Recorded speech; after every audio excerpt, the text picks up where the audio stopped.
ఎవరు మాట్లాడుతున్నది? కృష్ణుడు కర్ణుడితో అంటున్న మాటలు. కర్ణుడా, నేను నీకు ఇవాళ కొన్ని విషయాలు చెప్తాను విను. నువ్వు పెద్దలను సేవించేటటువంటి లక్షణం ఉన్నవాడవు, ధర్మము బాగా తెలిసిన్నవాడి. నేను నీకు ఒకటి చెప్తాను, బాగా విను. ఒకప్పుడు ఒక సిద్ధుడిచ్చినటువంటి మంత్రబలం కారణం చేత సూర్యుని యొక్క అనుగ్రహ విశేషంగా కుంతీదేవి ఒక కుమారుణ్ణి కంది. ఆ కుమారుడి నువ్వు. కృష్ణ, ఇవాళ చెప్తున్నావు నువ్వు నేను కుంతీదేవి కొడుకునని. నాకు తెలుసు ఆ విషయం. నాన్న, కర్ణుడన్న పేరు మీ నాన్నగారు పెట్టారు, అధిరథుడు. నీకు నిజానికి నామకరణంలో పెట్టబడిన పేరు వసుషేణుడు.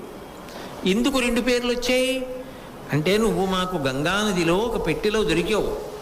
దొరికినప్పుడు నీ చెవులకు సహజమైన కుండలములు ఉన్నాయి.